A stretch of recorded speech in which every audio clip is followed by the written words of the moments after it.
Dogecoin wallet released for iOS. Doge co-creator confirms.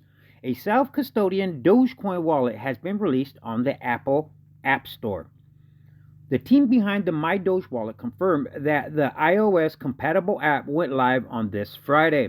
The newly released wallet was further endorsed by Dogecoin co-creator Billy Marcus on Twitter. Right, this is what he had to say. A dedication Dogecoin wallet was just released for iOS, non-custodial, and seems pretty easy to use. Right, guys, you can go to the Apple Store if you have an iOS device, and you can go download this for free and start using it. Then the article goes on to say Marcus stated that the non-custodial Dogecoin wallet seemed pretty to use, but noted it had been created by a group of independent developers and not the core Dogecoin team. Nonetheless, guys, I think this is positive and this is bullish and a positive catalyst for the Doge community overall, guys. Now it says the My Doge wallet team describes the app as the social wallet for the people's currency. The team explained that the Doge can be transferred from any exchange, including Robinhood and Coinbase, to the self-custodial My Doge wallet. Now that is awesome, guys, right? You can, whatever exchange you have your Dogecoin on, right, you can transfer it and hodl it on this wallet if you want, so you don't have to keep it on Robinhood, Coinbase, or whatever exchange you have it on. You should never have it on an exchange to begin with, right? But a lot of us do have it on Robinhood, right? Because that's where we bought it, and obviously we can't pull it off from there. But hopefully sooner than later they will speed up the process so we can take our Dogecoin off the Robinhood app. Now it says My Doge is free, secure, non-custodial social wallet for Dogecoin. Our mission is to increase the number of daily Dogecoin transactions by building a community for Dogecoin enthusiasts to explore the Dogecoin universe and connect/meet with friends. With My Doge, you can buy, send, receive, and store your Dogecoin safely, says the wallet's App Store description. The wallet is compatible with the iPhone, iPad Touch, running iOS 12.0 or higher. It is also compatible with the Apple M1 chip Max, running Mac iOS 11.0 or higher. Now this is huge, guys. Like I said, this is very a good thing for Doge, right? A very positive thing. Now we have a Dogecoin wallet. Yes, it wasn't made by the Doge devs, but nonetheless, guys, you know what I mean? Different group did it, but this is huge, and this is positive for Doge. I think it is, guys. You know what I'm saying? So now let's get into some more news here. Now it says, new survey finds Dogecoin among top investments for both men and women. According to a new survey conducted by digital asset platform Backed Holdings Incorporated, the most popular digital asset among U.S.-based crypto holders are Dogecoin, Bitcoin, and Ethereum. So guys, Dogecoin is on the top 3 out of what is most popular here in the United States of America, right? It's not Cardano, not Polkadot, not Shiba, right? Dogecoin made the top 3 list, which is something to be that we should be proud of, man. Us Doge hodlers, us Doge community, because you know what I mean. Back in 2013, as we already know, it started as a meme, as a joke. Nobody took it serious, but now Dogecoin, is forced to be reckoned with, right? We have over 2,000 companies that accept it as a form of payment. We got the Doge Ethereum bridge, right, where eventually you'll be able to mint NFTs on the Doge blockchain. We have the Doge and the Thorchain Rune liquidity pool, where you can make a passive income if you provide liquidity to the liquidity pools, right? You know what I mean? The list can go on and on, right? Now there's a Doge wallet, right? Yes, it wasn't by the Doge devs, but nonetheless, now there's a Dogecoin wallet. So there's a lot going for Doge, guys. Now this just confirms, right, that Doge, regardless of the price, going down from its all-time highs, that the demand for Doge is still there, guys.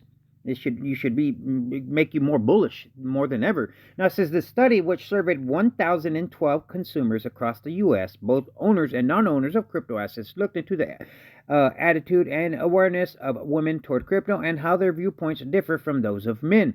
Most of the participants strongly associated cryptos with men, but the women who have not yet invested in digital assets claim that the leading barriers to their crypto adoption are not knowing, 1, how to get started, 2, not understanding, 3, crypto utility, and 4, a lacking of extra funds for investment. I get the lacking of extra funds, guys, but you can start off with literally like $1 or $5. Just think about, if you drink coffee or smoke cigarettes or whatever, right? Instead of buying those things, you should maybe allocate some of that money into crypto, such as Dogecoin or Bitcoin, whatever it is that you choose, right? None of this is ever financial advice. Please never take it as so, guys.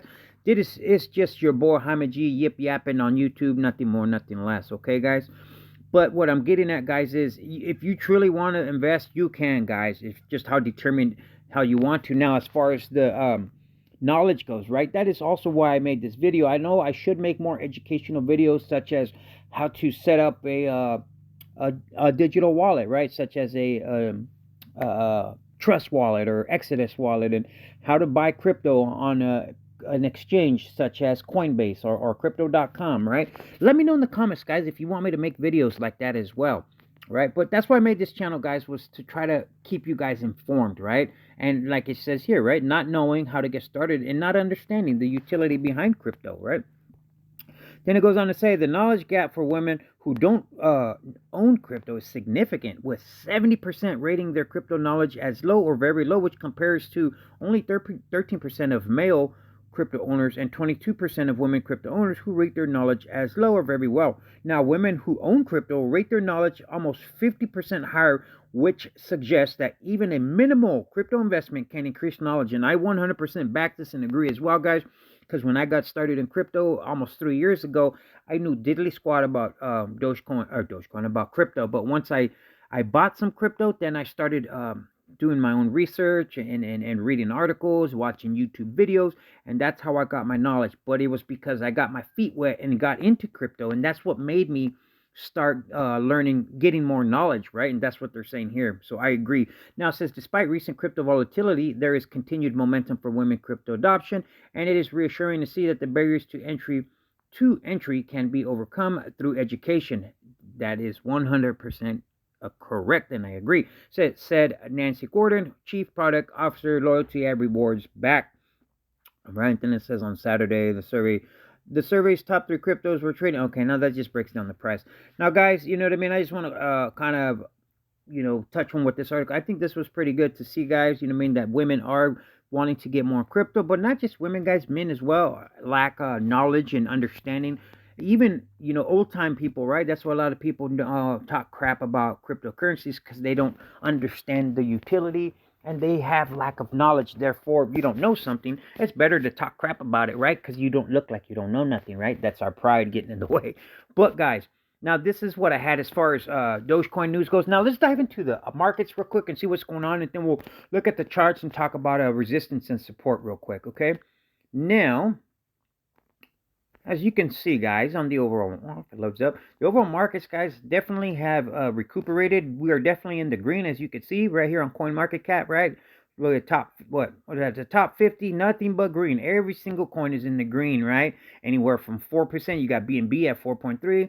We have Bitcoin at 1.2%. We're sitting at 39,522. Ethereum's at 2,600, and it's up 2.15%. Nonetheless, guys, the markets, you know what I mean? Yes, Bitcoin dipped below that 40,000. There was a very crucial level of support, right? 40K, right? It was resistance. We broke it. We flipped it, made it into support, and then we went all the way up to 45K. Now we're back at 39K, trying to break that resistance of 40K, and people are freaking out again already, and went from being bullish to bearish, and you know what I mean? It's whatever. I truly think that Bitcoin is just doing its thing, and it's going to continue to push up. Remember, this is long-term, right? Enough of Bitcoin, guys. We'll get into some Bitcoin news here in a tad bit if we have enough time. Now, we're currently sitting at 0.125. We're down 1.9%, or we're up, rather, 1.94% for the day, guys. We're still number 13. We're coming for that number 10 spot. Don't trip. Now, our 24-hour low, guys, was at 0.121, and our 24-hour high is where we're sitting at now at 0.125. Our market cap is at $16.6 billion, and volume in the last 24 hours, guys, has gone down, but it don't surprise me. It's the weekend, and that's how it usually is. A lot more volatility and less trading volume, right, guys, over the weekend. That's just the way that's the way the cookie crumbles during the weekends. Now, we're sitting at $326.11 million. Now, guys, let's look at the charts, right, and talk about resistance and support. Now, I wanted to point something out on this level of resistance. Now, this 8-day moving average, guys, right, which is our level resistance, which is this red line here, right? It's the 8-day moving average. Now that is coming in right at it's 0.128, I believe it is. Let me check real quick. All right. Yeah, 0.128, right? And support is at 0.121. So we're in a very tight range, right? The lower 12 cents and the upper 12 cents, right? As our levels of resistance and support. But the reason why I want to point out, the reason why this 8-day moving average is crucial and is a very strong level of resistance, guys, is I'll go back. I went back 6 months, right? I can go back more, but I'm going to go back 6 months, right? That's all the way to October, okay? And I just wanted to point something out. Now, as you can see, right, this 8-day moving average, we can stay above it no more than like 8 days. Now, I made the circle here, right, guys? Now, this is the beginning of October, right? As you can see, we broke above it. We were above it for 8 days, dipped back below it for a couple days, then broke above it. But the thing is, it wasn't like secured, it wasn't confirmed, right? As you can see, we're basically flirting with it, if you will, right? Riding along it. We're not above it. Yes, we're above it, but we're not like confirmed above it, right? We're kind of dipping below it, wicking below it, up, down, right? So here in the month of October, as you can see in the beginning and towards the middle and towards the end of the month, right? We kind of rode above it, but never really confirmed it and secured it, right? As you can see now, as we go, we're pretty much below this 8-day moving average. And what I'm trying to point out by showing you guys this, right, guys? Now look, we're below it all this time, right? From October to December, pretty much below it. Now we come back right here in around the Christmas time. We were above it for about 5 solid days, and then we dipped back below it, right? Now here we are in January. We were above it, what, 5 days? Once again, dip below it. Here in the beginning of February, we're about 7 days above this 8-day moving average, right? And then once again, we dipped below it and we stayed below it until what? On the 27th, 28th, 29th, and from the 27th, 28th, 29th, and the 1st of March. So for like 3.5 days, we'll say 4 days, we were above it and we're right below it again. So the reason why I went back 6 months, right, guys, was to show you that this 8-day moving average is a very strong level of resistance. We have time after time, as you can see, just in this area, right? We have tested it multiple times and we got rejected. As you can see right here, we tested it and got rejected, right? So what I'm getting at, guys, is this 8-day moving average is a very strong level of resistance, right? Very strong level of resistance that we got to break above it. But not just that, we got to stay at least, a week, more than a week, right? We seem to not be able to sustain and stay above it for more than 7 to 8 days, right? So that's not a good thing. So like I said, what I'm pointing out is this 8-day moving average is crucial for the price of Doge to continue to push up, right? So that is coming in at 0.128. You can round that off to 13 cents if you want. Now, the level of support, guys, now as you can see on March 23rd to 24th, we tested it. We got it, we bounced off of it. We did around the 23rd. We did we did wick below it briefly, right? But nonetheless, we came back up. And as you can see around the 26th, the 27th, on the 3rd and the 4th of March, we tested it. So what I'm getting at is this level of 12 cents is a very strong level of support. Okay, guys, as you can see on this pink line here. Now, that's what I had as far as the charts go, guys. Any questions, feel free to please let me know down in the comments.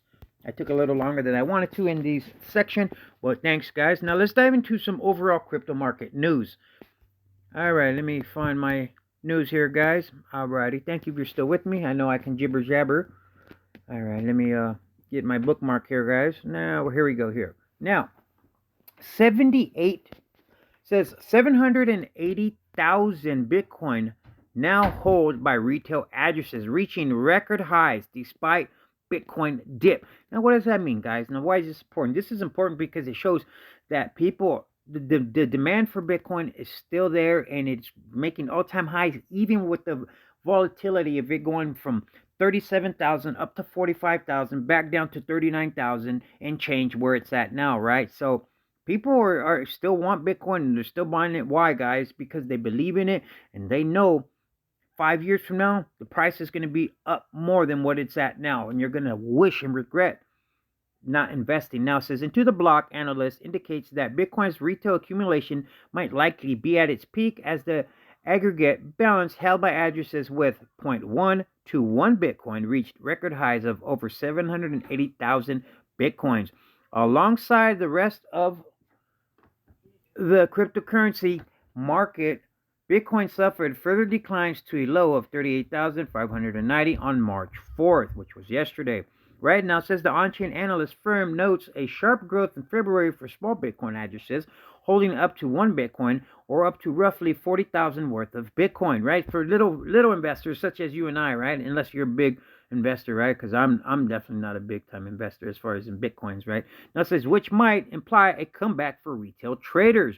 Previously reported that the number of Bitcoin trader addresses holding less than 30 days or short-term holders has recently risen in tandem with Bitcoin's price, while the group held has also increased its balance by nearly 5%, according to Into the Block. This might indicate that retail interest is gradually returning to the markets. The number of Bitcoin's daily active users has also risen to tandem with the growth in short-term holders surging above 1 million as per recent Into the Block data. Now, this is huge, guys, right? Now, we want this, right? Now, this is what you want to see, right? It shows that the demand for Bitcoin is still there, and regardless of the dips, right? That's why I truly don't think that Bitcoin is going to go down to any lower than 30,000, right? Yes, it could possibly go down lower, but I truly don't think that it would, right? Just because of the demand that is there for it. Now, it says Virginia.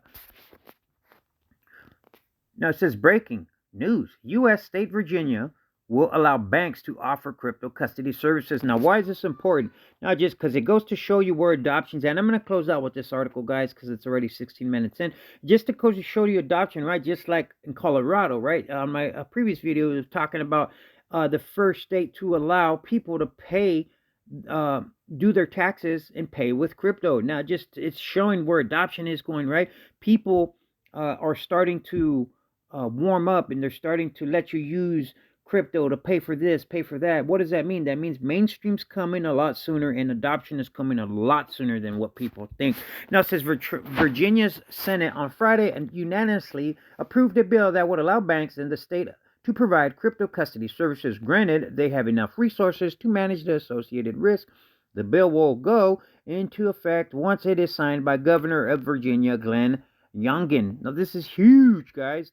I know this is a huge victory, right, guys? I know people are just like, who cares, right? It's just, it's nothing big. It's the point of mainstream and adoption, right, guys? You gotta look past all the blur stuff and see why this is important, why I'm reading these articles to you right now.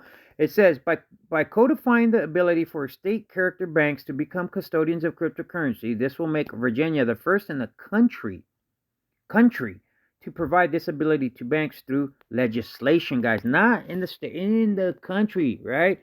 Then it went on to say, now it goes, the move marks another step in the growing trend of U.S. states rushing into crypto to regulate crypto. While the space is recognized at a federal level, not many individual states have comprehensive regulations on crypto. Last month, Colorado said it would begin accepting Bitcoin and other popular altcoins as tax payments for the first state to do so.